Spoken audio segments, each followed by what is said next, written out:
Hey there! Tonight we begin, not with a golden throne or a marble palace, but with something far more dangerous and delicate, being a food taster in the Mongol Empire.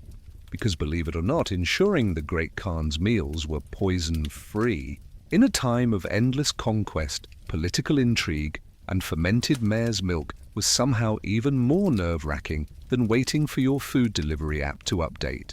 From tasting roast wolf soup to sampling suspicious kumis, being the person who ate first meant your life literally depended on every single bite. So before you settle in, take a moment to like the video and subscribe, but only if you genuinely enjoy these deep dives into history's forgotten corners. And let me know in the comments where you're tuning in from and what time it is for you.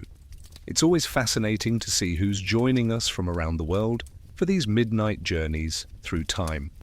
Now dim the lights, maybe brew some tea, and let's ease into tonight's exploration of a world where dinner could be your last meal, where loyalty was measured in spoonfuls, and where the difference between a successful evening and a funeral was often just one carefully chewed morsel. Picture this. You're standing in a vast felt tent, the scent of mare's milk and wood smoke filling the air. Outside you can hear the distant sounds of thousands of horses and the low murmur of warriors preparing for another day of conquest. But inside, all eyes are on you. In your trembling hands is a bowl of steaming soup, rich with exotic spices, that have traveled thousands of miles along the Silk Road. The Great Khan himself watches as you lift the spoon to your lips. This is your job. This is your life. You are a food taster in the Mongol Empire, and every meal is a gamble with death. The role of food taster wasn't unique to the Mongols, of course. Courts across the ancient world employed people to sample the ruler's food first, a grim but necessary precaution in an age where poison was often more effective than a sword. But in the sprawling Mongol Empire, stretching from Eastern Europe to the Pacific Ocean, the stakes were particularly high. Political intrigue swirled like dust storms across the steppes. Rival khans, disgruntled generals, foreign ambassadors, and even family members might have reasons to slip something lethal into the imperial feast. As a taster, you weren't just sampling food, you were the last line of defense between the most powerful man on earth and a very unpleasant death. Every bite you took was an act of loyalty, courage, or perhaps simple desperation. Because let's be honest, this probably wasn't your first career choice. Your daily routine began before dawn. While the Khan slept in his magnificent jur, you were already in the kitchens, watching the cooks prepare the morning meal. You'd know each cook by name, observe their every movement, note any new faces or unusual ingredients. Trust was a luxury you couldn't afford. Even the most innocent-looking bowl of milk tea could hide deadly intentions. The process was methodical and nerve-wracking. First, you'd sample small portions of everything, raw ingredients, seasonings, even the water used for cooking. Then you'd wait. Sometimes the effects of poison could take time to manifest. A burning sensation in your throat, dizziness, nausea, these were the warning signs that could save the Khan's life and end yours. But it wasn't just about detecting poison. You were also a quality controller, ensuring that the Khan's meals met the exacting standards expected at the imperial court. The wrong texture, an off flavor, insufficient seasoning, any of these could reflect poorly on the kitchen staff and, by extension, on you. In a culture where honor meant everything, even small failures could have severe consequences. The psychological pressure was immense. Imagine knowing that every meal could be your last, not through accident or illness, but because someone, somewhere, wanted your ruler dead and was willing to kill you to achieve it. You ate not for pleasure, but for survival, yours and his. Every flavor was analyzed, every sensation catalogued, every swallow a small victory against the forces of assassination. So let's explore this dangerous world together, where loyalty was measured in tastings, where courage came with a spoon, and where the most important job in the empire was also the most perilous. Before we can understand the life of a food taster, we need to step into the world they inhabited, the remarkable fusion kitchen of the Mongol Empire. This wasn't your typical medieval court cuisine. The Mongols, in their relentless expansion across Eurasia, had created perhaps history's first truly international menu, a stunning combination of flavors, techniques, and ingredients from dozens of conquered territories. Picture the imperial kitchen during the height of the Yuan dynasty in the 14th century. Steam rises from enormous cauldrons while cooks, many of them captives turned specialists from across the known world, work side by side. A Persian chef instructs a Chinese cook on the proper use of saffron. A Hungarian baker shares bread-making techniques with a Mongol herder's wife. Arabian spice merchants oversee the careful measurement of precious seasonings that have traveled thousands of miles by caravan. This culinary melting pot was documented in remarkable detail by Hu Sihui, the imperial court's dietitian, in his 1330 master work, Yinshan Zhengyao, or Proper and Essential Things for the Emperor's Food and Drink. Reading through Hu Sihui's recipes is like taking a tour through the Mongol Empire's greatest hits. Roast wolf soup, seasoned with black pepper and saffron. Mountain oysters, a rather euphemistic term for fried sheep testicles, prepared with asafoetida and coriander. Detoxifying orange peel puree designed to counteract the effects of too much fermented mare's milk. As a food taster, you would have been intimately familiar with every dish in Hu Sihui's collection. Your palate needed to be sophisticated, enough to detect not just poison, but subtle variations in flavor that might indicate tampering. That roast wolf soup? You'd know immediately if the saffron was off, or if an unusual bitter note suggested the addition of something more sinister than turmeric. The traditional Mongol diet, based on dairy products and meat from their herds of sheep, goats, horses, camels, and yaks, had been dramatically expanded through conquest. Where once a meal might consist of dried meat, fermented mare's milk, and cheese cured on top of a yurt, now the imperial table groaned under the weight of delicacies from every corner of the known world. Chinese cooking techniques had introduced stir-frying and steaming. Persian cuisine brought complex spice blends and rice preparations. Arab influences added dried fruits and nuts. Even European cooking methods filtered through Russian and Hungarian captives found their way into Mongol kitchens. The result was a cuisine unlike anything the world had seen before or would see again until the modern era of global trade. But with this incredible diversity came incredible danger. More ingredients meant more opportunities for sabotage. A cook familiar with Chinese herbs might know which ones could mask the taste of poison. A Persian spice merchant might have access to substances that could kill in minute quantities. A Hungarian baker might know exactly which mushrooms were deadly when ground into flour. For you, the taster, this meant developing an encyclopedic knowledge of flavors, textures, and sensations. You needed to know what fermented mare's milk should taste like when properly aged versus when it had been adulterated. You had to distinguish between the natural bitterness of certain herbs and the artificial bitterness that might indicate poison. Your life depended on your ability to detect the smallest deviation from the expected flavor profile of each dish. The imperial kitchen was also a place of incredible hierarchy and protocol. Certain dishes were reserved for certain occasions. The Great Khan's food was prepared separately from that of his courtiers, using special utensils and serving vessels that were closely guarded. As a taster, You would have been part of this inner circle, privy to secrets and ceremonies that ordinary people would never witness. Yet for all its grandeur, the kitchen remained a place of practical nomadic sensibilities. Nothing was wasted. Bones were boiled for broth. Organ meats were transformed into delicacies. Even the blood of slaughtered animals was incorporated into sausages and puddings. This efficiency, born from centuries of life on the harsh steppes, meant that every part of every ingredient had to be tested and approved. So there you stood, day after day, in this remarkable fusion of culinary traditions, this crossroads of flavor, where the foods of a dozen civilizations came together on the Khan's table. Your tongue was the final arbiter of safety, your palate the last defense against those who would use this incredible abundance against the empire's ruler. In a kitchen where East truly met West, you were the guardian of each and every bite.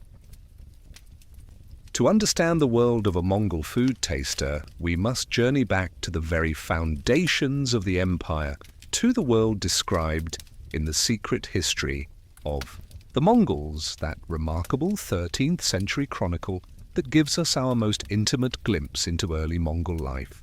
Written sometime after Genghis Khan's death in 1227, this epic tale reveals a world where every meal was both a necessity for survival and an opportunity for alliance, betrayal, or death.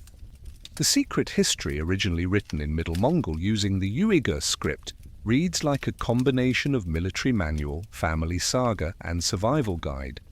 And throughout its pages, food plays a central role, not just as sustenance, but as a symbol of power, hospitality, and danger. For the nomadic Mongols, sharing a meal was a sacred act, one that created bonds of loyalty and trust. But it was also a moment of vulnerability, when guards were lowered and poison could strike. In the early days described in the secret history, before the great conquests, before the imperial kitchens filled with exotic spices, Mongol meals were simple affairs. Mare's milk, dried meat, cheese cured in the wind, these were the staples that sustained the tribes through harsh winters and long migrations. But even then, the act of eating together carried weight. When Temujin, the future, Genghis Khan shared food with potential allies, he was offering more than nourishment. He was extending trust, creating bonds that would later hold his growing confederation together. The secret history tells us of feasts that sealed alliances and meals that preceded betrayals. It describes the careful protocols around food sharing, the hierarchy that determined who ate first and who ate last, the rituals that surrounded the preparation and consumption of food. These weren't just cultural practices, they were survival mechanisms in a world where trust was rare and betrayal common. As Temujin rose to power, as he became Genghis Khan and began his world-conquering campaigns, the nature of Mongol dining evolved. Victory brought tribute, and tribute brought new foods, new flavors, new opportunities for both celebration and treachery. The simple meals of the steppes began to incorporate elements from conquered territories: Chinese tea, Persian rice, Arabian dates. These exotic additions to the Mongol diet brought new pleasures but also new dangers. The secret history hints at the growing complexity of court life as the empire expanded. What began as a gathering of tribal leaders around a fire, sharing mare's milk and dried meat, gradually transformed into elaborate court ceremonies with hundreds of guests, dozens of courses, and endless opportunities for political maneuvering. And with each expansion of the empire, with each new people brought under Mongol rule, the potential for culinary subterfuge grew. Consider the feast described in the secret history where Genghis Khan celebrated a major victory. Hundreds of nobles gathered in the great tent, seated according to strict protocols of rank and alliance. Course after course was served, each dish a symbol of the Khan's power and generosity. But imagine being the person tasked with ensuring that each of those courses was safe to eat. In a gathering of hundreds, any one of whom might harbor a grudge or secret ambition, every bite was a calculated risk. The secret history also reveals the Mongol understanding of food as medicine, a concept that would later be elaborated in works like Husi Hui's dietary manual. Certain foods were believed to promote health and longevity, others to cure specific ailments. But this knowledge could be turned against the ruler just as easily as it could be used to help him. A food taster needed to understand not just what was poisonous, but what combinations of seemingly harmless foods might produce harmful effects. As the secret history moves from Genghis Khan's reign to that of his son Ögedei, we see the further evolution of Mongol court culture. Ögedei, known for his love of drink and celebration, hosted even grander feasts than his father. The imperial court became a center of international diplomacy, where ambassadors from distant lands brought exotic gifts of food and drink. Each gift was an honor, but also a potential threat. A food taster in Ögedei's court would have needed to be familiar with the culinary traditions of dozens of nations, able to detect not just obvious poisons, but subtle adulterations of foreign delicacies. The secret history doesn't explicitly mention food tasters, but it describes a world where such people would have been essential. In its pages, we see the constant tension between hospitality and suspicion, between the generous sharing of food that bound the Mongol Confederation together and the ever-present threat of betrayal that could destroy it. It was a world where a shared meal could forge an alliance or end a life, where the person who ate first held the power of life and death in their hands.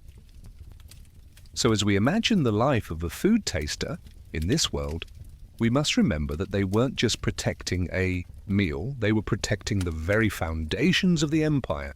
Every bite they took was a small act of heroism. Every meal they cleared was a victory against the forces of chaos and betrayal that constantly threatened the Mongol world. Let's follow a typical day in your life as an imperial food taster, shall we?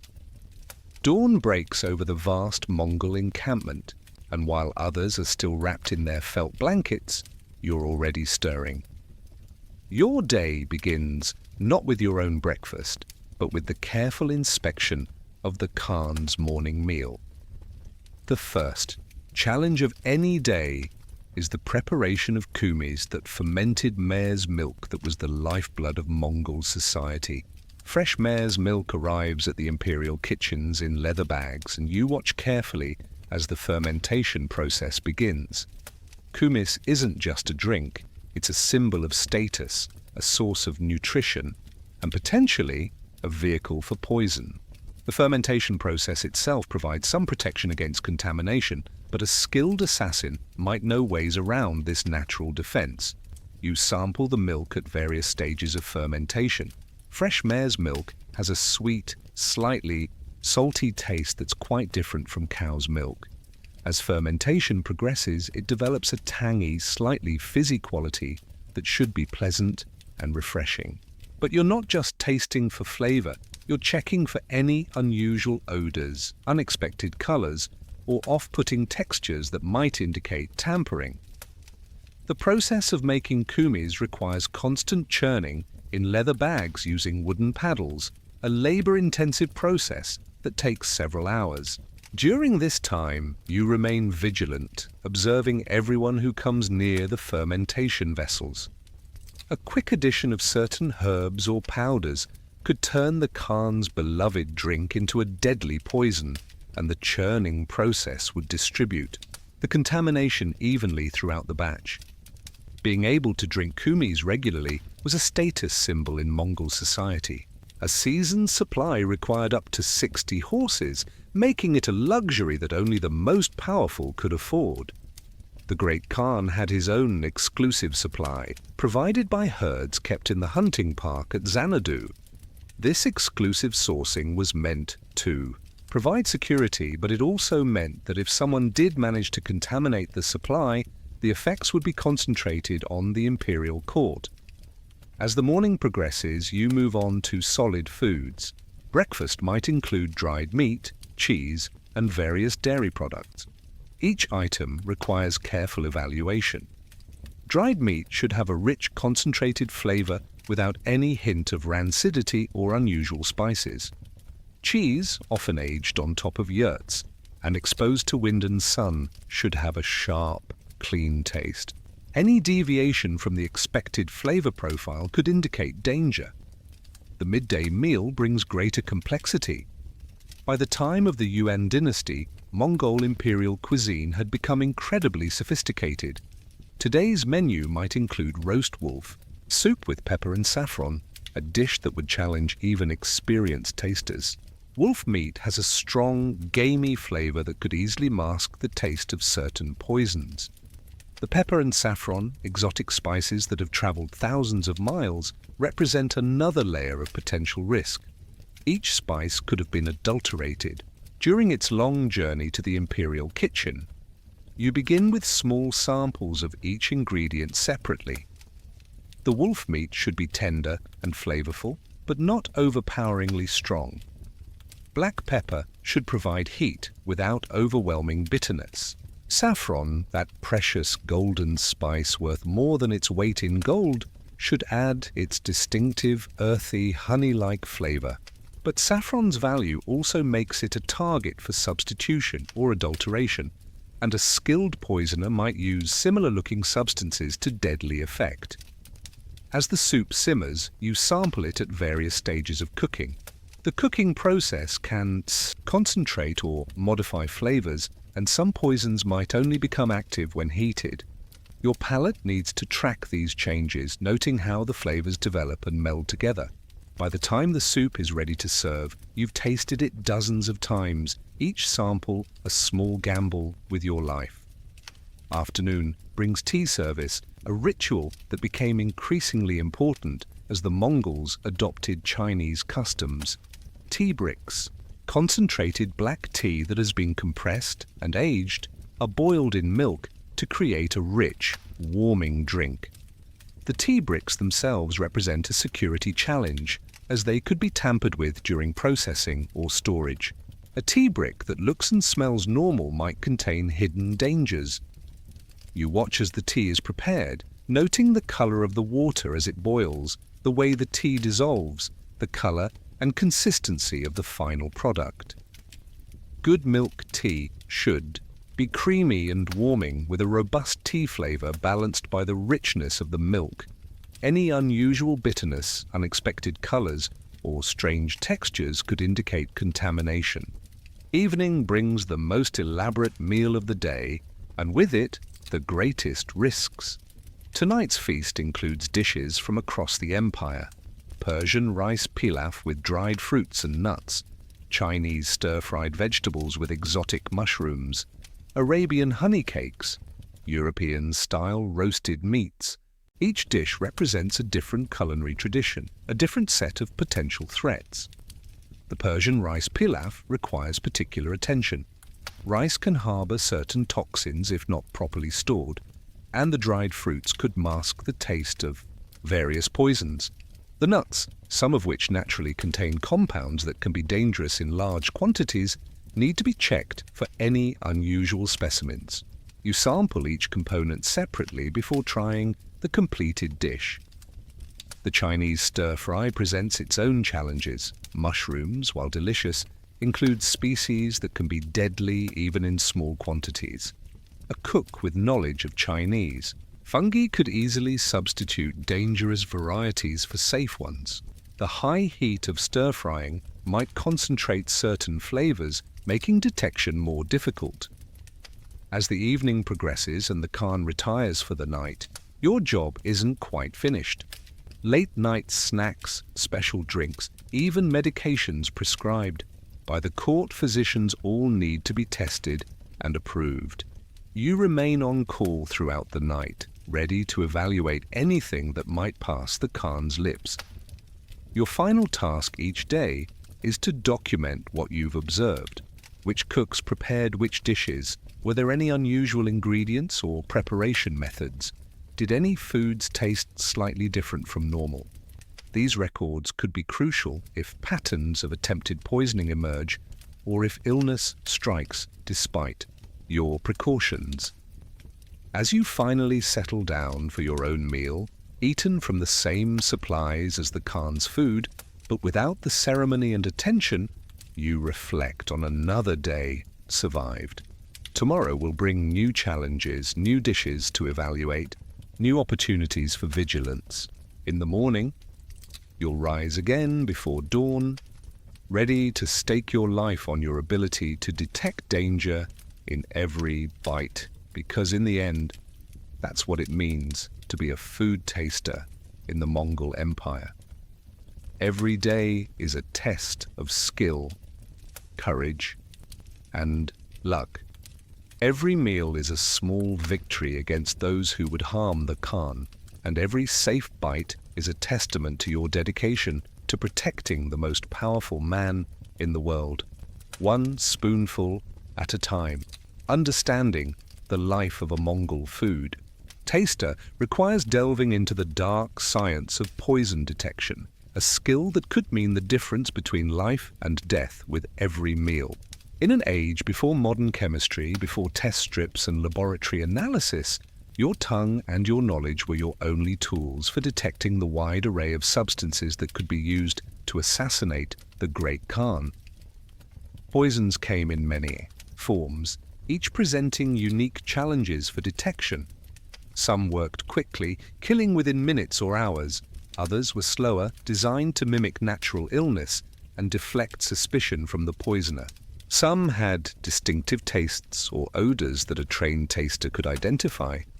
Others were nearly undetectable until it was too late.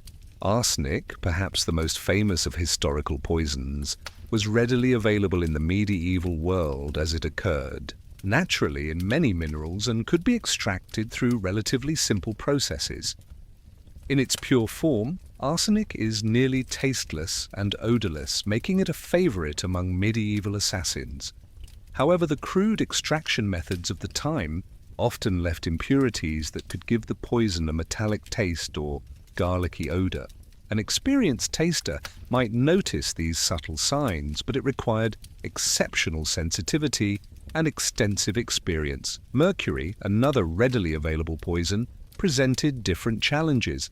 Liquid mercury itself isn't particularly toxic when consumed in small quantities, but mercury compounds, easily created by mixing mercury with various acids or salts, could be deadly. These compounds often had a metallic taste and could cause immediate irritation of the mouth and throat. A skilled taster would learn to recognize these early warning signs. Plant-based poisons represented perhaps the greatest challenge for food tasters. The medieval world was full of toxic plants, from the deadly nightshade of Europe to the exotic toxins of Asia and Africa. As the Mongol Empire expanded, bringing together knowledge from many cultures, the variety of available plant poisons increased dramatically.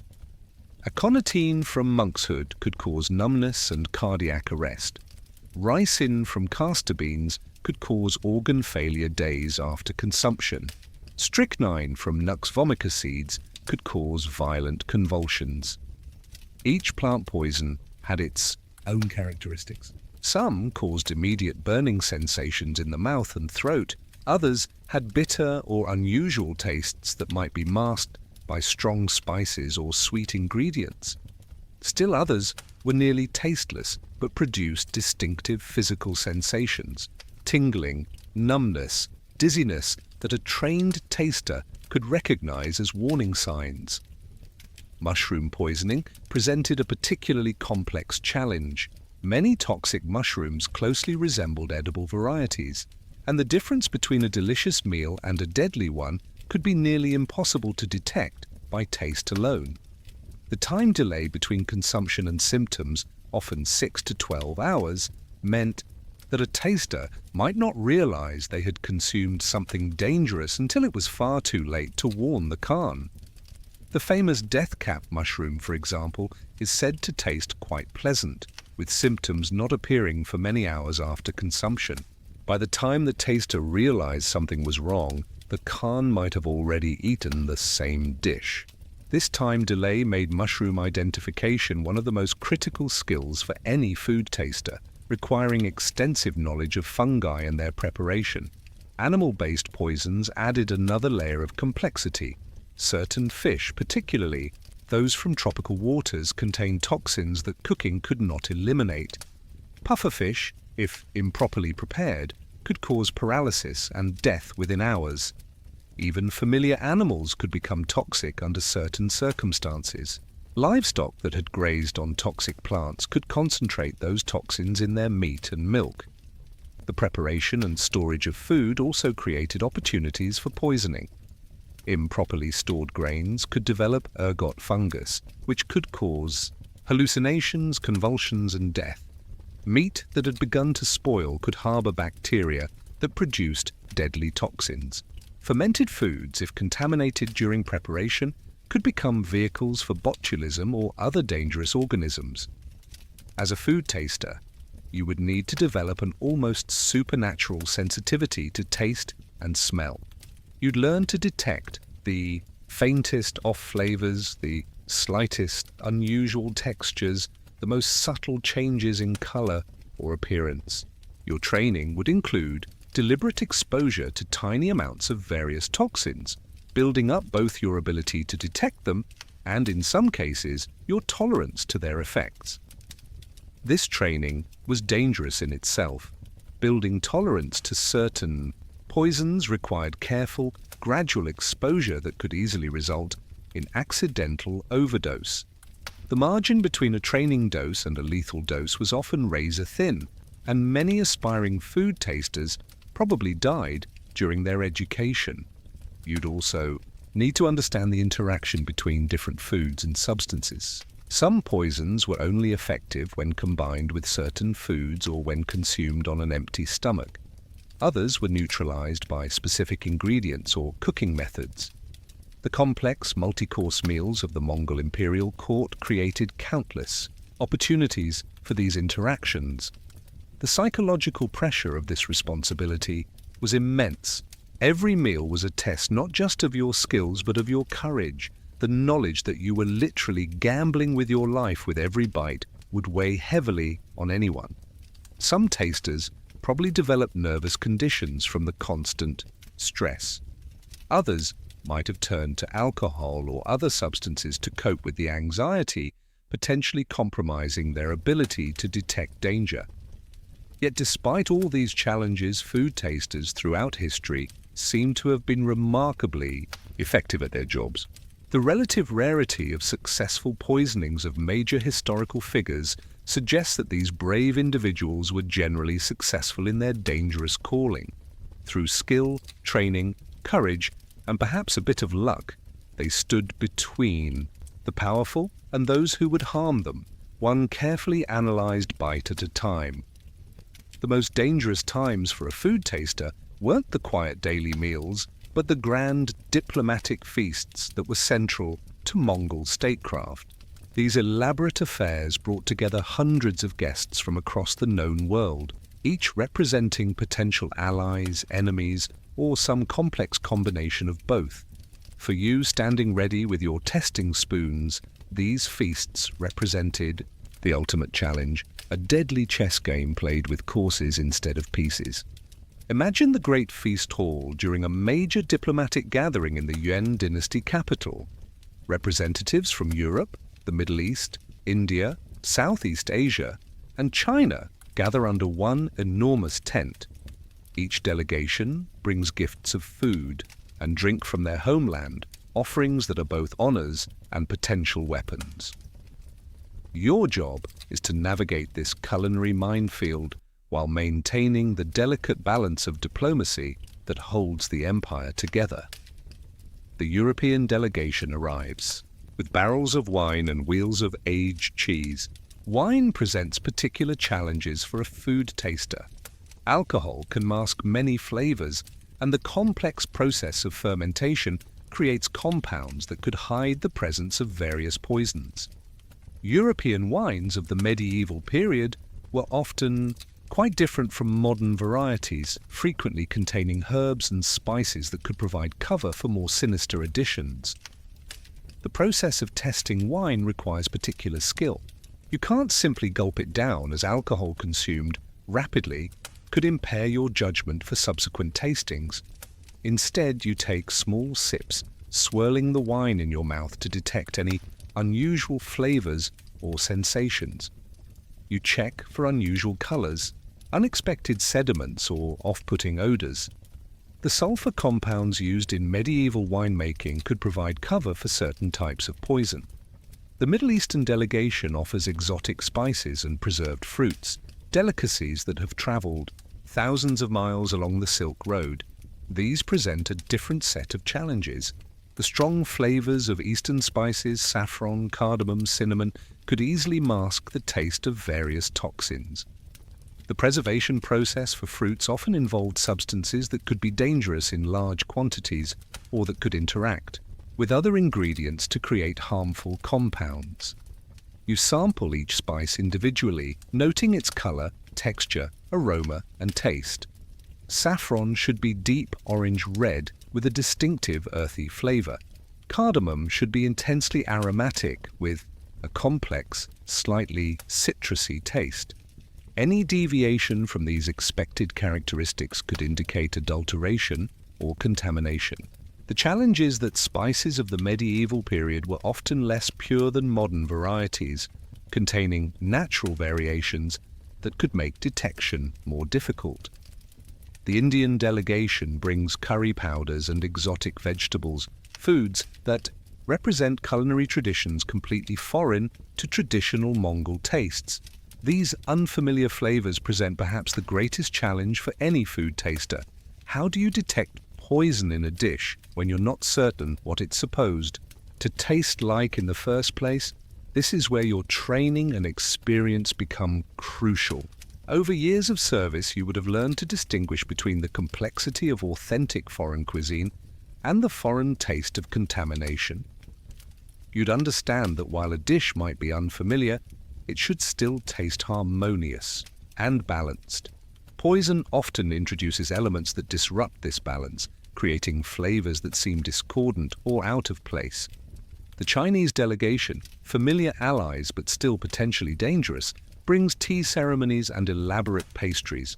Chinese tea culture had become deeply integrated into Mongol court life, but this familiarity bred its own dangers. A Chinese cook might have access to subtle plant toxins unknown to Mongol medicine.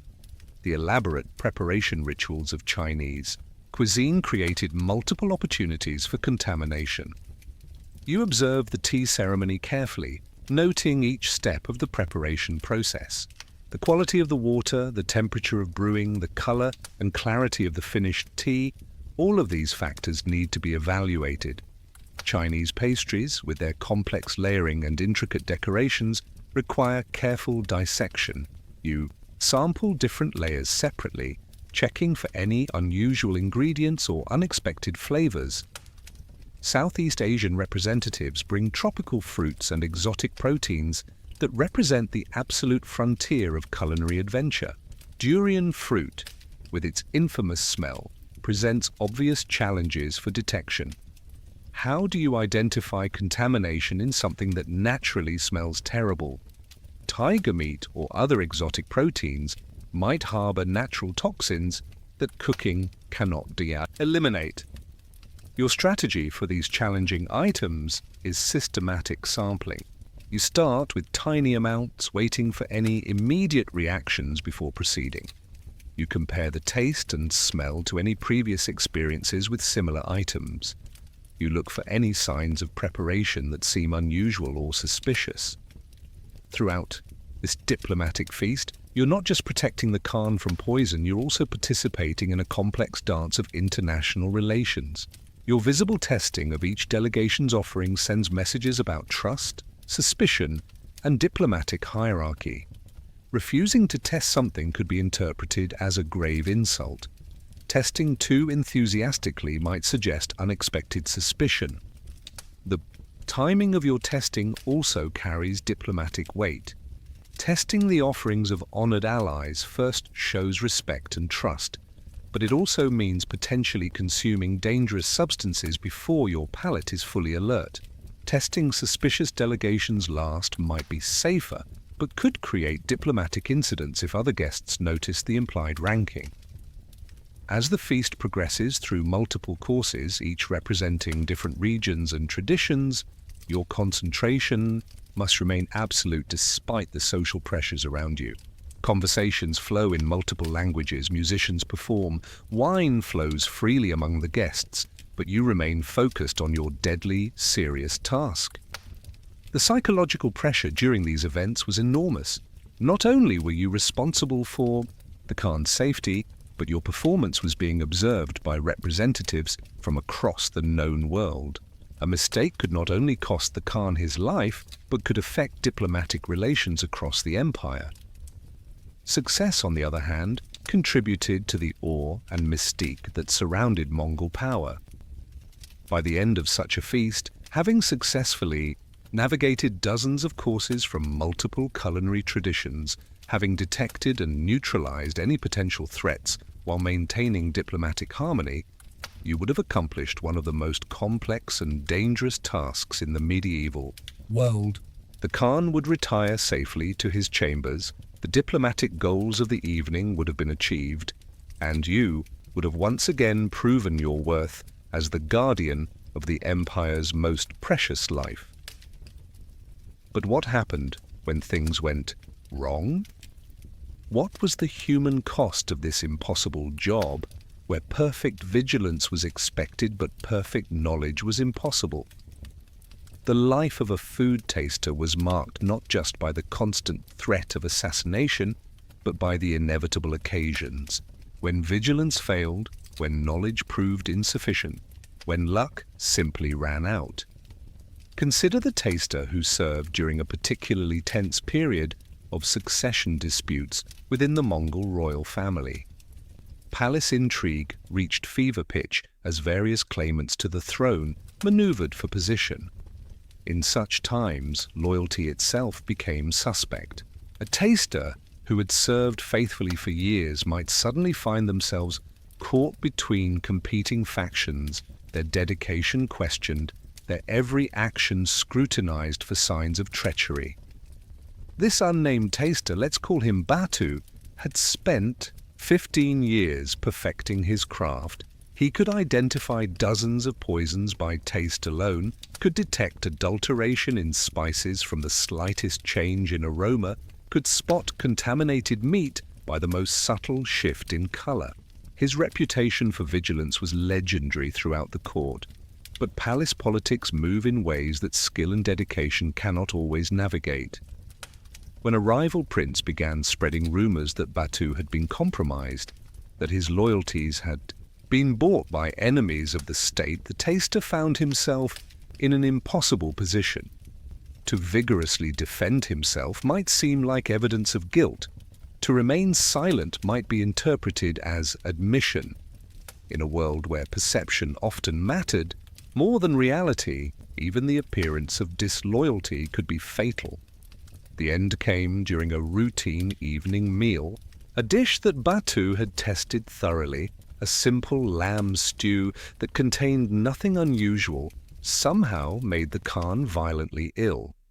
Whether the illness was caused by natural food poisoning, a poison that Batu had somehow missed, or even a poison administered after his testing, no one could say. But in the paranoid atmosphere of court intrigue, Batu was immediately suspected of treachery. The investigation that followed revealed the cruel reality of a food taster's life. Despite 15 years of faithful service, despite countless meals successfully protected, despite a record unmarked by any serious failures, Batu was condemned on the basis of a single incident that might not have been his fault at all. The political necessity of finding someone to blame outweighed any consideration of justice or loyalty. But physical dangers weren't the only occupational hazards. The constant stress of the job took its own toll. Many food tasters develop nervous conditions from the unrelenting pressure of knowing that every meal could be their last. The isolation of their position, the knowledge that few people understood or appreciated the true difficulty of their work, led to depression and anxiety. Some tasters turned to alcohol or other substances to cope with the stress, creating a vicious cycle that compromised their ability to perform their duties. Alcohol could dull the palate, making it harder to detect subtle flavors that might indicate contamination. Mood-altering substances could cloud judgment at the very moments when clarity was most essential. The health effects of the job itself were also significant. Constant exposure to small amounts of various substances, while usually not immediately harmful, could accumulate over time. Lead-based cosmetics used by court ladies could contaminate food through casual contact. Mercury from various sources could build up in the body over years of exposure. Even the deliberate consumption of tiny amounts of poisons during training could have long-term consequences. Many food tasters suffered from digestive problems, their stomachs constantly irritated by the need to sample unfamiliar or questionable substances. Ulcers were common, as was chronic nausea.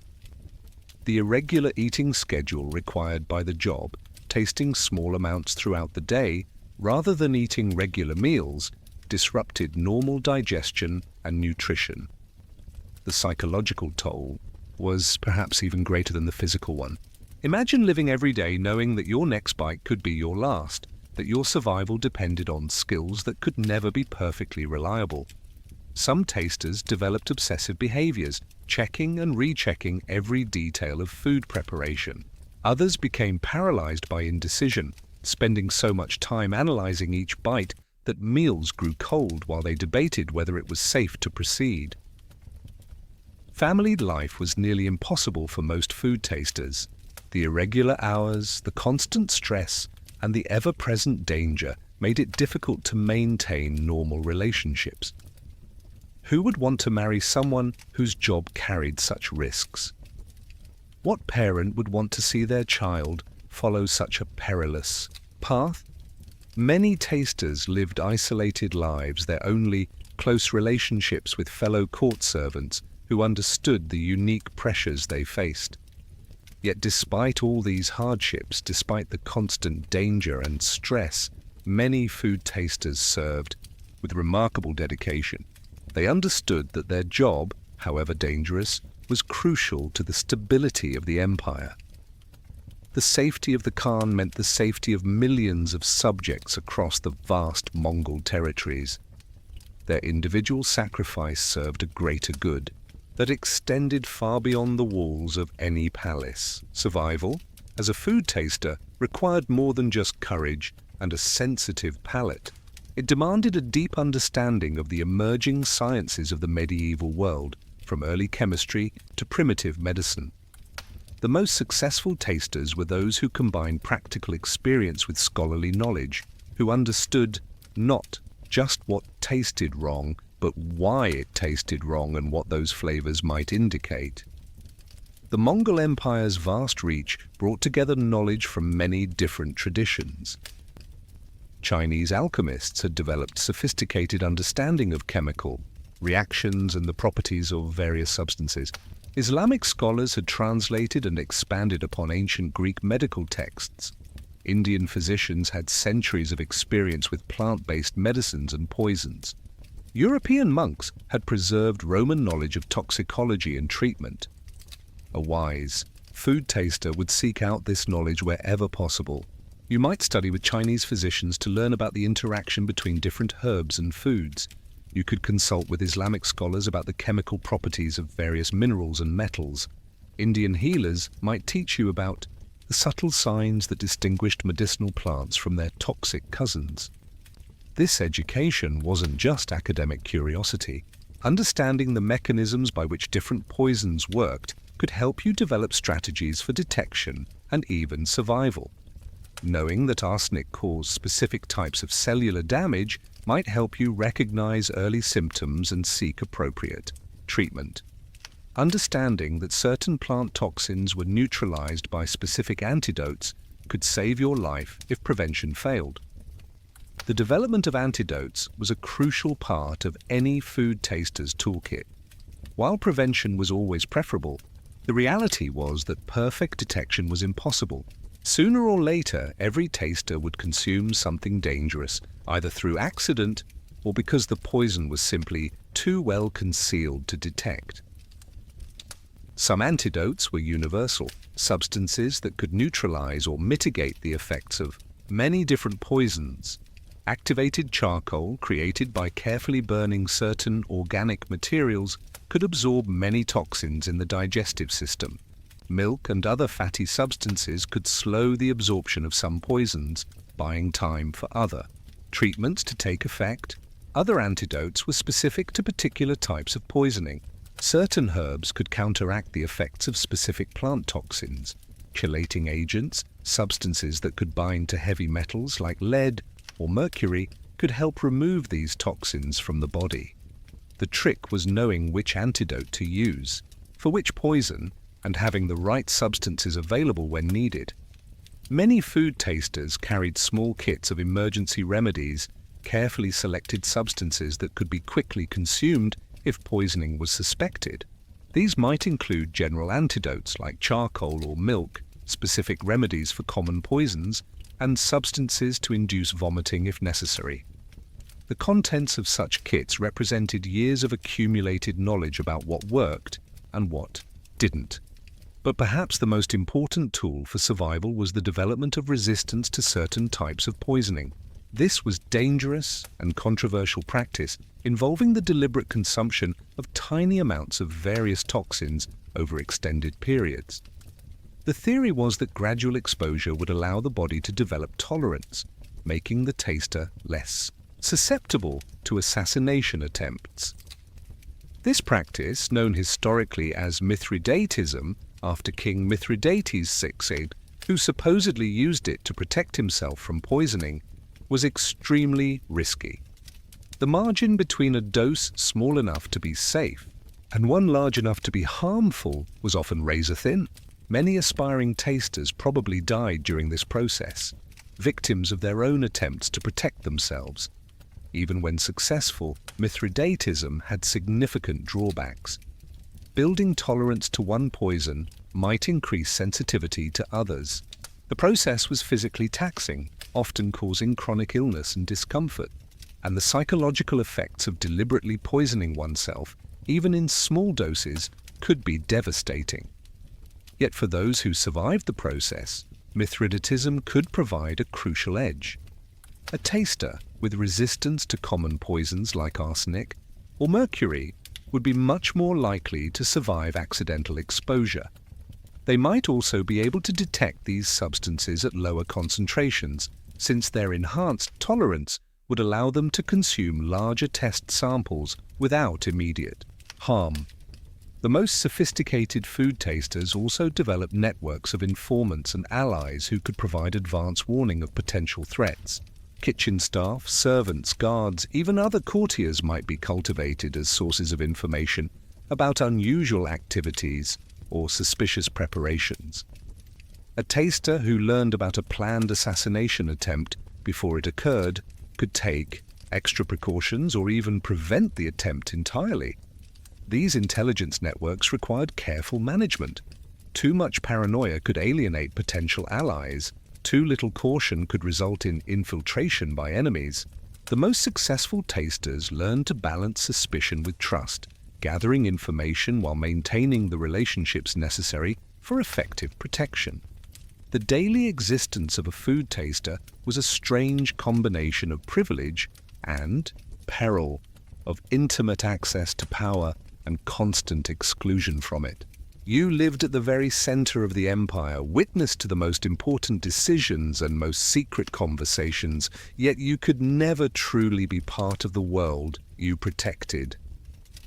Your life was defined by proximity to greatness and the ever-present possibility of death. Your quarters, if you were fortunate enough to have permanent ones, would be located close to the imperial kitchens, but separate from the main court. This positioning was both practical and symbolic. You needed to be readily available whenever food was being prepared, but your potentially dangerous profession made others reluctant to live too close to you. After all, if you were targeted for assassination or bribery, anyone nearby might be caught in the crossfire. The furnishings of your living space would reflect your unique status: simple but comfortable, practical but not luxurious. You might have a collection of small vessels for testing various substances, scales for measuring precise amounts, and perhaps a few books on medicine or toxicology if you were literate. Most importantly, you'd have secure storage for your emergency remedies and antidotes. Your wardrobe would be carefully chosen for function rather than fashion, clothes that allowed easy movement and quick access to testing implements, colors that wouldn't show stains from the various substances you handled daily, fabrics that could be easily cleaned since you never knew what you might spill or splash during your work. The social isolation of your position was perhaps one of its most difficult aspects. Other court members treated you with a mixture of respect and suspicion. Your knowledge of poisons made you valuable but also dangerous. Your intimate access to the Khan's meals made you a potential target for those seeking to influence or harm the ruler. Few people wanted to get too close to someone whose profession involved such risks. Friendships were difficult to maintain and even more difficult to trust. Was that kitchen assistant being genuinely friendly, or were they trying to learn your schedule and methods? Did that fellow courtier really enjoy your company, or were they fishing for information about the Khan's eating habits? The paranoia that was essential for survival in your profession made normal human relationships nearly impossible. Romance was particularly challenging. What kind of person would want to marry someone whose death was a constant possibility? How could you build a future with someone when you never knew if you'd survive the next meal? Some food tasters remained celibate throughout their careers, finding the emotional risks too great to bear alongside the physical ones. Those who did manage to form relationships faced unique challenges. Your partner would live with constant worry, knowing that each day you went to work might be your last. They might become targets themselves, kidnapped or threaten to influence your behavior. Children would grow up knowing their parents' job could make them orphans at any moment. Yet despite these challenges, some food tasters did manage to create meaningful personal lives. They found partners who understood and accepted the risks, who valued courage and loyalty above security. They raised children who were proud of their parents' service to the empire, even as they worried about their safety. The financial compensation for food tasters varied greatly depending on their skill, experience, and the particular Khan they served. Some were well rewarded for their dangerous service, receiving enough to support comfortable lives and perhaps save for retirement. Others were barely compensated above the level of ordinary servants, their loyalty taken for granted rather than appropriately valued. But money wasn't the only form of compensation. Food tasters often received other privileges that reflected their special status. They might be granted access to parts of the palace normally forbidden to servants. They could receive special protection for their families. Some were even granted land or titles in recognition of their service. The most successful food tasters were those who managed to parlay their position into other opportunities. Their intimate knowledge of court life and politics made them valuable as advisors or diplomats. Their understanding of foreign cuisines and customs could make them useful as cultural interpreters. Some eventually moved into other court positions that offered more security and conventional career advancement. Retirement, when it came, presented its own challenges. After years of hypervigilance, of analyzing every bite and suspecting every flavor, many former food tasters found it difficult to eat normally. They might continue to obsessively check their food, unable to trust meals they hadn't tested themselves. The psychological habits of a lifetime weren't easily abandoned. Some retired tasters became teachers, passing on their knowledge to the next generation of food protectors. Others wrote manuals or guides attempting to codify the wisdom they had accumulated through years of dangerous experience. A few became consultants, advising other courts or wealthy individuals on food safety and poison detection.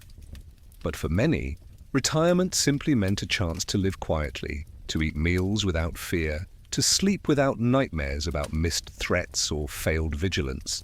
After years of living in the shadows of power, protecting others from dangers they could barely imagine, the simple pleasure of a safe, quiet life was reward enough. As the great Mongol Empire eventually fragmented and declined, the role of food, tasters evolved and eventually faded into historical memory. The rise of more stable bureaucratic forms of government reduced the reliance on personal protection for rulers. Advances in medicine and chemistry made poison detection more scientific and less dependent on human taste. The changing nature of warfare and politics made assassination less common and less feared. But during its height, the Mongol Empire represented the pinnacle of the food taster's art.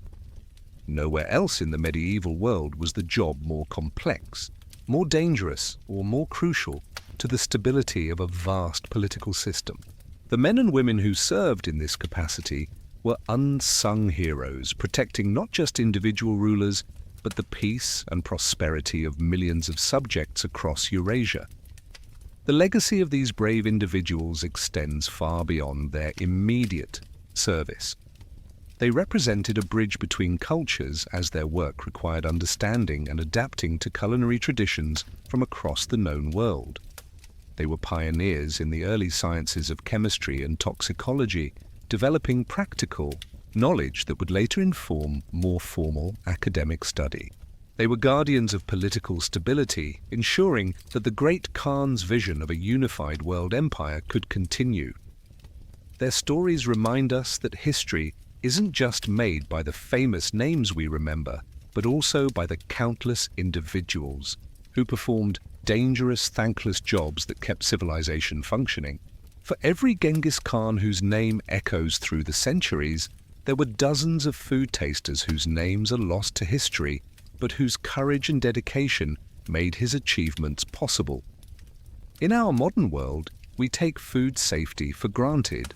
Government regulations, scientific testing, and industrial processes protect us from the kinds of dangers that medieval food tasters faced daily. But their example reminds us of the price of security, the courage required to protect others, and the human cost of political power.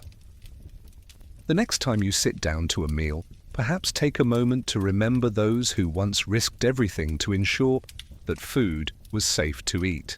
Their legacy lives on not in monuments or written records, but in the simple act of eating without fear, a privilege they helped make possible through their sacrifice and service.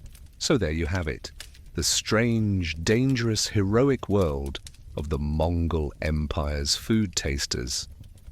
Men and women who stood between the most powerful rulers on earth and those who would harm them, armed with nothing but their courage, their skill, and their willingness to stake their lives on every single bite. In a world of conquest and empire, of political intrigue and cultural fusion, they were the quiet guardians who made it all possible, one carefully tasted meal at a time. And as you drift off to sleep tonight, perhaps you'll dream not of golden thrones or vast armies, but of those unsung heroes who served in the shadows, protecting the great and powerful with nothing more than a spoon, a brave heart, and the knowledge that their next taste might be their last. Because sometimes the most important jobs in history are the ones that nobody remembers, performed by people whose names we'll never know, but whose courage echoes through the ages like the distant sound of horses on the endless steppe. But how does one become a food taster for the most powerful empire in the world? The path to this dangerous profession was neither simple nor straightforward, and those who survived the training were forever changed by the experience. Let's follow the journey of someone learning this perilous craft, shall we? Most food tasters weren't born into the role. They came from various backgrounds: captured soldiers who showed unusual resilience, servants who demonstrated exceptional loyalty, sometimes even volunteers who sought the prestige and protection that came with serving the Khan directly. But, regardless of their origins, all faced the same brutal education in survival. The training began with the basics of taste and smell. Novice tasters would spend months learning to identify hundreds of different flavors and aromas, not just the obvious ones, sweet, sour, bitter, salty, but the subtle variations that could mean the difference between a harmless spice and a deadly poison. Imagine spending hours each day sampling tiny amounts of different substances, building a mental library of flavors that could save lives. This wasn't pleasant work. Many of the substances trainees had to learn to identify were deliberately unpleasant. Rotten meat that could harbor deadly bacteria, moldy grains that might contain ergot fungus, bitter herbs that could stop a heart or paralyze breathing. Each sample had to be memorized not just for its taste, but for its smell, its appearance, its texture, even the way it felt in the mouth. The psychological preparation was just as important as the physical training. Trainees had to learn to overcome their natural reluctance to consume potentially dangerous substances. They practiced eating things that looked, smelled, or tasted revolting, building the mental discipline necessary to sample anything that might be served to the Khan, regardless of their personal feelings about it. Fear management was a crucial part of the curriculum. How do you function effectively when every bite could be your last? How do you maintain concentration when your hands are shaking with terror? Experienced tasters taught newcomers breathing techniques, meditation practices, and mental exercises designed to maintain calm under extreme pressure. The study of poisons themselves was perhaps the most dangerous part of training. Novice tasters learned about different types of toxins, how they worked, what symptoms they produced, and most critically, how to detect them before they could cause harm. This education necessarily involved exposure to small amounts of various poisons, carefully controlled doses designed to teach recognition without causing permanent damage. But theory wasn't enough. Trainees had to practice with real poisons in real situations. Under the careful supervision of master tasters, novices would consume tiny amounts of various toxins, learning to recognize the earliest signs of poisoning and how to respond appropriately. This was perhaps the most terrifying part of training, deliberately poisoning yourself in order to learn survival. Many trainees didn't survive this process. Some died from accidental overdoses when the margin between education and execution proved too narrow. Others suffered permanent damage from repeated exposure to toxic substances. Still others simply couldn't handle the psychological pressure and either quit or suffered nervous breakdowns. Those who did survive emerged as members of an elite fraternity, bonded by shared danger and mutual dependence. Master tasters looked after their apprentices with fierce protectiveness, knowing that these young people represented the future of their dangerous profession. In return, apprentices showed absolute loyalty and respect to their teachers, understanding that their survival depended on the wisdom passed down through generations of tasters. The advanced stages of training involved realistic simulations of court life. Experienced tasters would create elaborate scenarios designed to test their students' skills under pressure. A formal banquet where several dishes contained harmless but detectable adulterants. A diplomatic feast where trainees had to navigate complex etiquette while remaining vigilant for threats. Emergency situations where quick thinking and faster action could mean the difference between life and death. Perhaps most importantly, trainees learned the delicate art of diplomacy that was essential for survival in court. How do you refuse to clear a dish without causing offense? How do you communicate suspicions to your superiors without creating panic?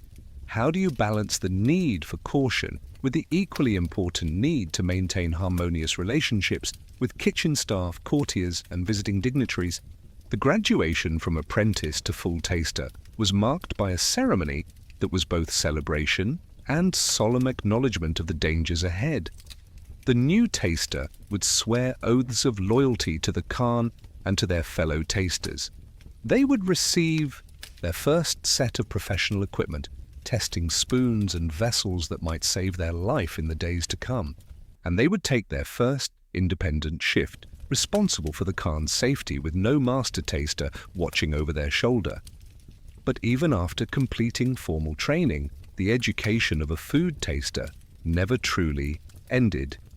Each meal brought new challenges, new foods to evaluate, new potential threats to consider. Experienced tasters continued to study throughout their careers, learning about new poisons, new detection techniques, new strategies for survival. The stakes were simply too high to ever stop learning. The most successful tasters were those who combined this formal education with natural gifts of observation and intuition. They developed an almost supernatural ability to sense when something was wrong, even when they couldn't immediately identify what it was. This sixth sense, cultivated through years of dangerous practice, often proved to be their most valuable asset.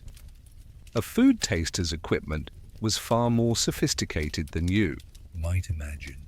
While the basic requirement was simply the ability to taste and analyze food, the reality of the job demanded a carefully assembled toolkit of specialized implements, emergency supplies, and protective equipment that could mean the difference between life and death. The most obvious tools were the testing vessels themselves. These weren't ordinary spoons and bowls, but carefully crafted implements designed specifically for the taster's work. Silver was often preferred for utensils, not because of any magical properties, but because it could help detect certain types of sulfur-based poisons that would cause the metal to tarnish or discolor. Different vessels were used for different types of food: small spoons for liquids and sauces, tiny forks for sampling solid foods, specialized stirring rods for mixing and testing consistency. Each implement was kept meticulously clean and was often blessed or consecrated by court priests as an additional protection against evil influences. The taster's testing kit also included scales and measuring devices for determining precise quantities. When dealing with substances that could be deadly in amounts smaller than a grain of rice, accuracy was crucial. The ability to measure exactly how much of a suspected poison had been consumed could determine the appropriate response and treatment.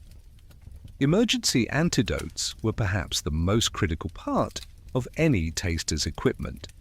These weren't just random folk remedies, but carefully selected substances based on the best medical knowledge of the time. Universal antidotes like activated charcoal or clay that could absorb many different toxins.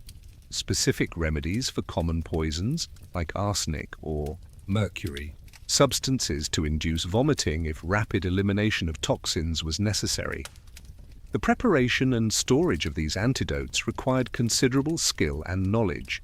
Many had to be prepared fresh, as their effectiveness diminished over time. Others needed to be stored under specific conditions to maintain their potency. Some antidotes were themselves dangerous if not used properly, requiring careful calculation of dosages based on body weight and the severity of poisoning. Beyond the obvious tools of tasting and emergency treatment, experienced food tasters also carried more subtle implements for investigation and analysis: magnifying glasses for examining food more closely, small knives for dissecting suspicious items, tweezers for extracting foreign objects or unusual ingredients. These tools allowed tasters to go beyond simple taste testing. When more detailed analysis was required, documentation was another crucial aspect of the taster's toolkit. Many maintained detailed records of everything they consumed, noting flavors, textures, sauces, and any unusual characteristics. These records could be invaluable for identifying patterns of attempted poisoning or tracking down the sources of contaminated ingredients. The ink and writing materials used for these records had to be chosen carefully. Some inks could be chemically altered to change or erase entries, potentially destroying crucial evidence. Special inks and papers that were resistant to tampering were sometimes used for the most sensitive records. Personal protective equipment was also important, though it had to be subtle enough not to interfere with court protocol. Gloves that could protect against contact poisons while still allowing fine manipulation of food.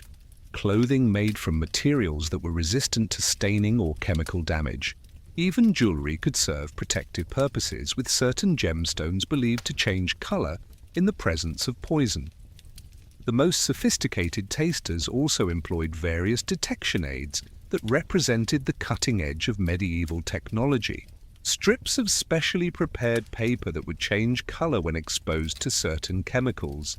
Small amounts of substances known to react with specific poisons.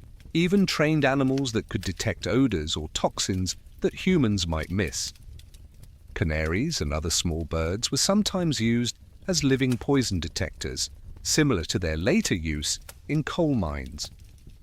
These sensitive creatures would show distress or die from exposure to toxic gases or vapors that might not be immediately apparent to human observers. While this seems cruel by modern standards, it represented an important safety measure in an age when chemical detection was primitive. The taster's toolkit also included items for maintaining their own health and effectiveness. Special foods and drinks believed to enhance sensitivity of taste and smell. Medicinal preparations to maintain digestive health despite constant exposure to potentially harmful substances. Even cosmetic items to maintain the appearance of health and vigor that was expected at court. Perhaps most importantly, every experienced taster carried a will and instructions for the disposition of their possessions and responsibilities in case of death. This wasn't morbid pessimism, but practical planning for a very real possibility. The will would typically include instructions for training a replacement, the location of important supplies and records, and arrangements for any family members who might be left behind. The cost of assembling and maintaining this toolkit was considerable, often representing a significant portion of a taster's income. The most valuable items, particularly rare antidotes and specialized equipment, might be passed down from master to apprentice like family heirlooms. Some tasters spent their entire careers acquiring and perfecting their tools, understanding that their survival depended on having the right equipment available at the crucial moment. But tools alone weren't enough. The real skill lay in knowing when and how to use each item, understanding the subtle signs that indicated which tool was needed in each situation. A truly masterful food taster could assess a potential threat and select the appropriate response from their toolkit with speed and precision that came only from years of dangerous practice. Understanding the role of food tasters in the Mongol Empire requires grasping the complex web of political intrigue that surrounded the imperial court. This wasn't just about protecting against random assassination attempts, but about navigating a sophisticated landscape of competing factions, shifting alliances, and deadly ambitions that could turn any meal into a battlefield.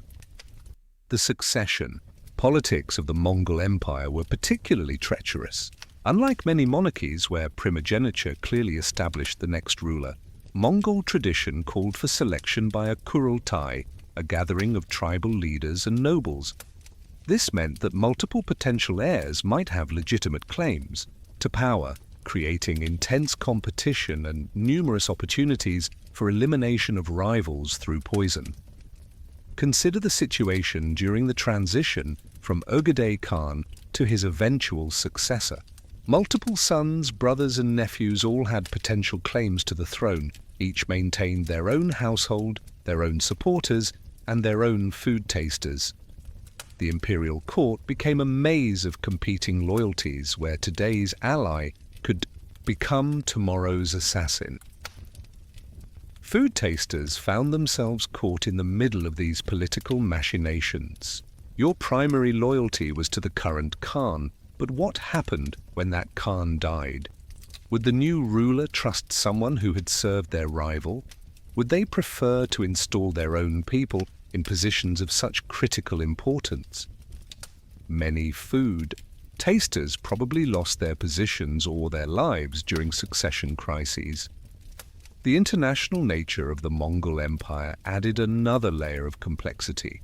The court regularly hosted ambassadors and delegations from across the known world, each bringing their own agendas, their own methods, and their own potential threats. A Chinese diplomat might have access to subtle plant toxins unknown to Mongol medicine. A Persian envoy could possess knowledge of chemical compounds that would be undetectable to traditional testing methods. These foreign delegations presented unique challenges for food tasters. How do you evaluate the safety of gifts from cultures whose culinary traditions you don't fully understand? How do you distinguish between authentic foreign delicacies and potentially dangerous imitations? The diplomatic necessity of accepting and consuming offerings from visiting dignitaries meant that tasters had to constantly expand their knowledge and adapt their techniques. Religious politics also played a role in the dangers faced by food tasters. The Mongol Empire was remarkably tolerant of different faiths, but this tolerance created its own complications. Buddhist monks, Christian priests, Muslim clerics, and traditional shamans all had access to various substances that could be used for healing or harming. A food taster needed to understand the religious and cultural significance of different foods and preparations, as well as their potential dangers. The economic aspects of poison politics were equally complex. Control of trade routes meant control of exotic spices, rare ingredients, and potentially dangerous substances. Merchants who wanted to curry favor with the court might offer rare delicacies, but they might also be pressured by rivals or enemies to adulterate their offerings. A food taster had to consider not just the immediate safety of food, but the complex web of economic interests that brought it to the imperial table. Military politics added yet another dimension to the taster's concerns. Successful generals accumulated wealth, power, and ambition that could pose threats to the established order. A victorious commander returning from conquest might bring exotic foods as tribute, but they might also bring hidden agendas. The loyalty of military leaders was always suspect, and their offerings required particularly careful evaluation. The role of women in Mongol politics created unique challenges and opportunities for food tasters. Unlike many medieval societies, Mongol women could wield considerable political power, often serving as regents, advisors, and power brokers. This meant that potential threats could come from unexpected sources, and food tasters had to be alert to dangers that might originate from the women's quarters of the court. Marriage politics were particularly complex in the Mongol system. Strategic, marriages between different tribes and factions were common tools of diplomacy, but they also created opportunities for infiltration and betrayal. A new wife entering the imperial household might bring her own servants, her own cooks, and her own loyalties. Food tasters had to quickly assess and adapt to these changing dynamics. The generational politics of the empire also created ongoing tensions. Older tribal leaders who remembered the days before the great conquests might resent the increasing sophistication and foreign influence in court life. Younger nobles who had grown up in the imperial system might chafe under traditional constraints. These generational tensions could manifest in various ways, including attempts to eliminate representatives of opposing viewpoints. Regional politics added another layer of complexity. The vast Mongol Empire encompassed many different peoples, cultures, and traditions. Local governors and administrators had considerable autonomy, but they also had their own ambitions and grievances. A regional leader visiting the imperial court might bring local specialties as gifts, but they might also bring regional resentments expressed through culinary sabotage. The information networks that food tasters developed to protect themselves inevitably drew them into the broader intelligence apparatus of the empire. A taster who learned of unusual activities in the kitchens might also overhear conversations about military movements or political plans. This knowledge made them valuable to various factions, but it also made them targets for elimination or recruitment. Managing these political pressures required skills that went far beyond poison detection. Food tasters had to be diplomats, intelligence, analysts and political strategists, as well as guardians of imperial health. They needed to understand who could be trusted, who posed threats, and how to navigate the complex web of relationships that surrounded them. The most successful food tasters were those who managed to maintain their primary focus on food safety while avoiding entanglement in political factions. They cultivated a reputation for absolute loyalty to whoever held power, regardless of how that power had been obtained or what political changes might be coming. This neutrality was difficult to maintain, but it was often the key to survival, in a world where political loyalties could shift overnight. Yet even the most careful political navigation couldn't eliminate all risks. In a system where power was constantly contested and allegiances frequently shifted, food tasters remained vulnerable to the broader currents of imperial politics. Their intimate access to the ruler made them valuable assets, but it also made them dangerous liabilities that various factions might need to eliminate to achieve their goals. Beyond the basic tools and training, the most experienced food tasters developed their own secret techniques and methods that gave them advantages in the deadly game of poison detection. These closely guarded secrets were passed down from master to apprentice, refined through generations of dangerous practice, and constantly adapted to meet new threats. One of the most valuable secrets was the development of personal tolerance to specific poisons through controlled exposure. This practice, known historically as Mithridatism, was extremely dangerous but could provide crucial protection against assassination attempts. The process involved consuming gradually increasing amounts of various toxins over extended periods, allowing the body to develop resistance without causing fatal poisoning. The specific protocols for Mithridatism were closely guarded secrets, as the margin for error was razor thin. Too little exposure and no tolerance would develop. Too much and the trainee would die. The timing of doses, the selection of substances, and the monitoring of physical responses all required expertise that could only be gained through careful apprenticeship to someone who had successfully survived the process. Different schools of food tasters developed different approaches to Mithridatism. Some focused on building tolerance to a few common poisons like arsenic or mercury. Others attempted broader resistance to plant-based toxins. Still others concentrated on substances most likely to be available to potential assassins in their particular region or time period. The psychological aspects of Mithridatism were as challenging as the physical ones. Deliberately poisoning yourself, even in small doses, required overcoming every natural instinct for self-preservation. Many trainees couldn't complete the process, not because of physical reactions, but because they couldn't force themselves to continue consuming substances they knew were harmful. Another closely guarded secret was the development of enhanced sensory capabilities through specialized training and diet. Experienced tasters learned techniques for sharpening their sense of taste and smell beyond normal human capabilities. This might involve temporary fasting to increase sensitivity, consuming specific foods believed to enhance perception, or practicing meditation techniques that improved concentration and awareness.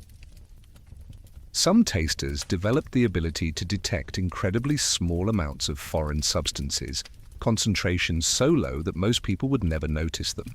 This hypersensitivity was developed through years of practice with progressively smaller test samples, gradually training the palate to recognize subtler and subtler variations in flavor, and aroma. The secret preparation of specialized antidotes was another crucial area of expertise. While basic antidotes like activated charcoal were widely known, master tasters often developed their own unique formulations based on years of experience and experimentation. These might combine multiple substances in specific proportions, or involve special preparation methods that enhanced effectiveness. Some of these secret antidotes were remarkably sophisticated, compounds that could neutralize multiple different poisons simultaneously, preparations that could be consumed preventively to provide protection against future poisoning attempts, substances that could help the body eliminate toxins more quickly and effectively than natural processes alone. The timing and method of antidote administration was also subject to secret knowledge. Some antidotes were most effective when taken before consuming potentially contaminated food. Others worked best when administered immediately after suspected poisoning. Still others required specific timing intervals or particular methods of consumption to achieve maximum benefit. Master tasters also developed secret networks of suppliers who could provide rare ingredients and specialized equipment. These relationships, built over years of service, gave experienced tasters access to substances and tools that weren't available through normal channels. A trusted supplier might provide specially prepared papers that changed color in the presence of specific poisons, or rare antidotes that weren't available anywhere else. The cultivation of informants within the kitchen staff and court servants was another secret skill that distinguished master tasters from novices.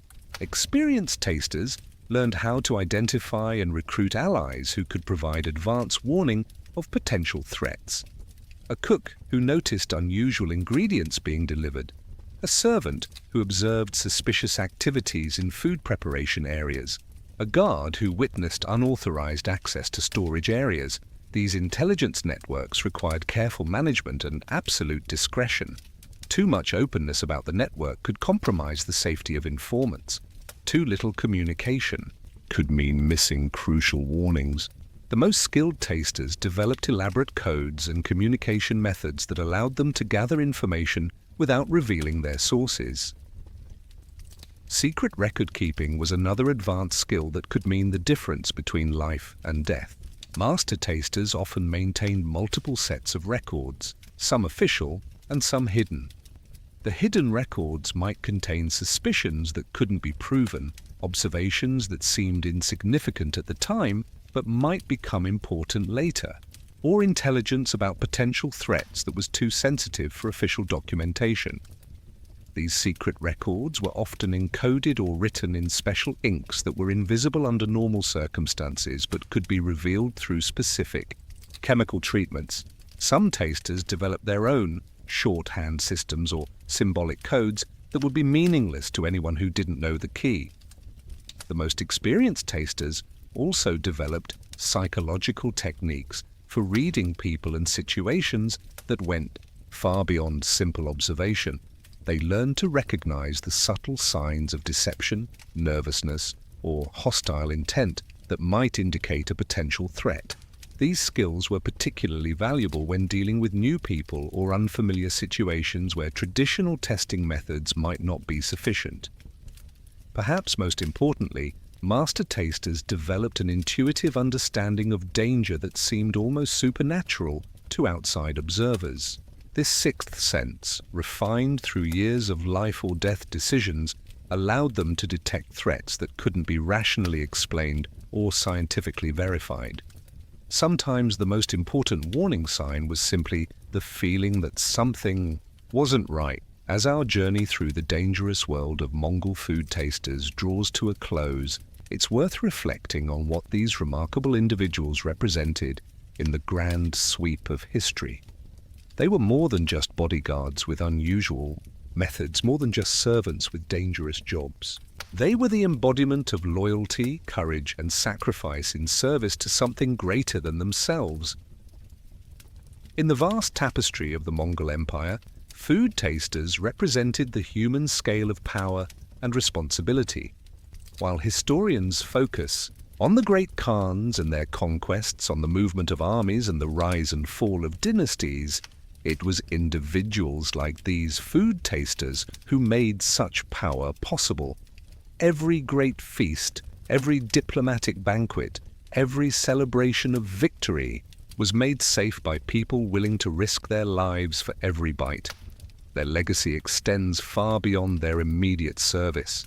The techniques they developed, the knowledge they accumulated, and the networks they built contributed to the broader advancement of medicine, chemistry, and food safety. Their understanding of poisons and antidotes informed the development of pharmacology. Their methods of detection and analysis laid groundwork for future scientific development. But perhaps most importantly, they represented values that transcend their specific historical moment. The willingness to put duty before safety, to serve others at personal cost, to maintain vigilance in the face of constant danger, these are qualities that every society needs, even if the specific forms of service change over time. The food tasters of the Mongol Empire remind us that history is made not just by the famous and powerful, but by countless individuals performing dangerous, difficult, often thankless jobs that keep civilization functioning. They stood between order and chaos, between safety and assassination, between the continuation of empire and its dissolution through the simple act of tasting food. Their story is ultimately a human story about ordinary people doing extraordinary things under impossible circumstances. They faced their fears every day, not because they were fearless, but because duty demanded it. They developed skills and knowledge that pushed the boundaries of what was possible with medieval technology and understanding. They formed bonds of loyalty and mutual dependence that sustained them through constant danger. As the great Mongol Empire eventually fragmented and declined, as the age of personal rule by warrior Khans gave way to more bureaucratic forms of government, the specific role of food taster became less central to political survival. But the human qualities they represented, courage, loyalty, vigilance, attention to detail, willingness to sacrifice for others, these remain as relevant today as they were 7 centuries ago. In our modern world of food safety regulations and scientific testing, it's easy to forget how recently human survival depended on the skill and courage of individuals willing to risk everything to protect others. The food tasters of the Mongol Empire were among the last practitioners of this ancient and dangerous art, carrying forward traditions that stretched back to the earliest days of civilization. Their anonymous service reminds us that the most important jobs are often the most invisible ones, performed by people whose names history doesn't remember, but whose contributions make everything else possible. Every time you sit down to a meal without fear, every time you trust that your food is safe to eat, you're benefiting from knowledge and systems that people like these food tasters helped develop through their courage and sacrifice. So as you settle in for sleep tonight, perhaps you'll carry with you not just the fascinating details of their dangerous profession, but the deeper lesson of their lives. That ordinary people can do extraordinary things when duty calls. That courage isn't the absence of fear, but the willingness to face fear in service of something greater. That the most important protectors are often the most invisible ones, and perhaps in your dreams you'll see them still, these guardians of ancient tables, these protectors of imperial meals, still standing watch with their testing spoons and brave hearts, still tasting each bite with the knowledge that their vigilance stands between safety and disaster, between order and chaos, between the continuation of civilization and its destruction by those who would poison the very heart of power. The horses may have long since returned to dust. The great Gers may have collapsed into memory, and the vast empire may have crumbled into fragments, but the spirit of those who served lives on in everyone who chooses duty over safety, who protects others at personal cost, who stands guard in the dark hours when danger stalks and only vigilance stands between us and harm. Sleep well, knowing that throughout history there have always been those willing to taste the first bite, to face the unknown danger, to risk everything so that others might feast in safety. Their legacy lives on not in monuments of stone, but in the simple act of eating without fear, a gift they helped give to the world, one carefully tested spoonful at a time.